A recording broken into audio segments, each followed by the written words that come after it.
PCB chief का ऐलान, champions trophy के मुद्दे पर हिंदुस्तान से लड़ने की स्थिति में नहीं है पाकिस्तान, या फिर यूं कह सकते हैं हैसियत पे नहीं है पाकिस्तान। जी हां, इसका मतलब यह है कि पाकिस्तान से चैंपियंस ट्रॉफी बाहर जाना तय ही है।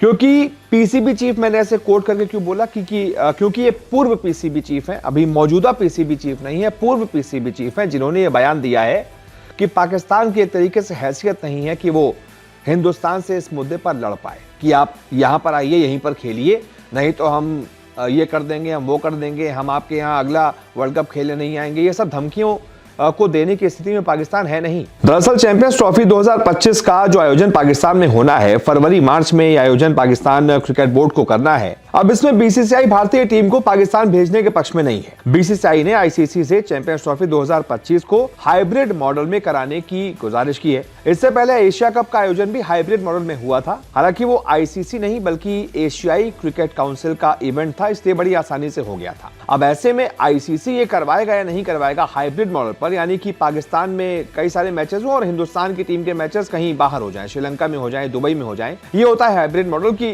दो देशों में एक साथ ये टूर्नामेंट हो। लेकिन आईसीसी का इवेंट हमें लगता है कि या तो पाकिस्तान में होगा, और अगर टीम इंडिया नहीं जाती है तो पाकिस्तान में नहीं होगा। पाकिस्तान से इसकी जो मेजबानी है वो छिन जाएगी और श्रीलंका या फिर यूएई में इसका आयोजन हो सकता है। पाकिस्तान हाथ मलते हुए रह सकता है। अब इस मुद्दे पर पाकिस्तान क्रिकेट बोर्ड ने पहले ही अपना मसौदा आईसीसी को सौंप दिया है, जिसमें पाकिस्तान में भारत के मैच शामिल है। उनके प्रस्तावित कार्यक्रम के मुताबिक भारत को अपने सभी मैच लाहौर में खेलने हैं, जिसमें भारत बनाम पाकिस्तान का सबसे बड़ा मैच 1 मार्च को रखा गया है। 19 मार्च से चैंपियंस ट्रॉफी की शुरुआत हो रही है और 9 मार्च को इसका फाइनल लाहौर में रखा गया है। अब ऐसे में पूर्व पीसीबी प्रमुख खालिद महमूद का एक बड़ा बयान सामने आया है। खालिद महमूद ने कहा है कि सबसे अमीर बोर्ड होने के नाते बीसीसीआई का बहुत प्रभाव है और चैंपियंस ट्रॉफी के लिए भारत के पाकिस्तान जाने की संभावना बहुत कम है। उन्होंने कहा, इस बात की बहुत कम संभावना है कि वो पाकिस्तान में खेलने के लिए सहमत होंगे। भारत सबसे अमीर क्रिकेट बोर्ड है और इसका काफी दबदबा है। अगर वो पाकिस्तान में अपनी टीम नहीं भेजते हैं तो मुझे लगता है कि श्रीलंका, अफगानिस्तान और बांग्लादेश जैसे देश भी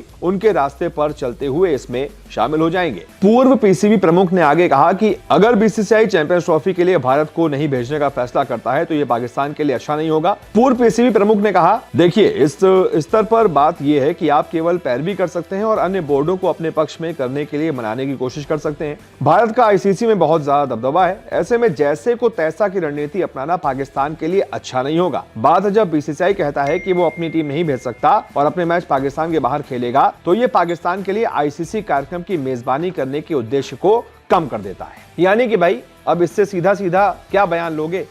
पूर्व पीसीबी के प्रमुख ने ही कह दिया है कि अगर बीसीसीआई नहीं चाहेगा, बीसीसीआई अपनी टीम नहीं भेजेगा, तो पाकिस्तान इस हैसियत में नहीं है, इस स्थिति में नहीं है कि वो जैसे को तैसा की रणनीति अपना पाए। यानी कि पाकिस्तान को हिंदुस्तान के आगे झुकना ही पड़ेगा, हथियार डालने ही पड़ेंगे, सरेंडर करना ही पड़ेगा और चैंपियंस ट्रॉफी जो है उसका आयोजन फिर किसी दूसरे देश में हो सकता है। आईसीसी मेजबानी छीन सकती है। अब बताइए, पूर्व पीसीबी प्रमुख ने कह दिया है। हम तो कितने दिन से कह रहे हैं कि इंडिया अगर नहीं जाएगा तो पाकिस्तान के लिए इसका आयोजन लगभग ना के बराबर होगा, बहुत मुश्किल होगा। अब देख लीजिए, जो हम कह रहे थे वो पीसीबी प्रमुख, जो पूर्व पीसीबी प्रमुख हैं, उन्होंने ही कह दिया। अब उनसे बेटर पीसीबी को कौन समझता है, आईसीसी को कौन समझता है, जो उस पद पर रह चुके हैं। उन्होंने कह दिया भाई कि बीसीसीआई जो चाहेगा वही होगा। अब देखते हैं आने वाले वक्त में क्या डिसीजन लिया जाता है। फिलहाल इस वीडियो को देखने के लिए बहुत बहुत शुक्रिया।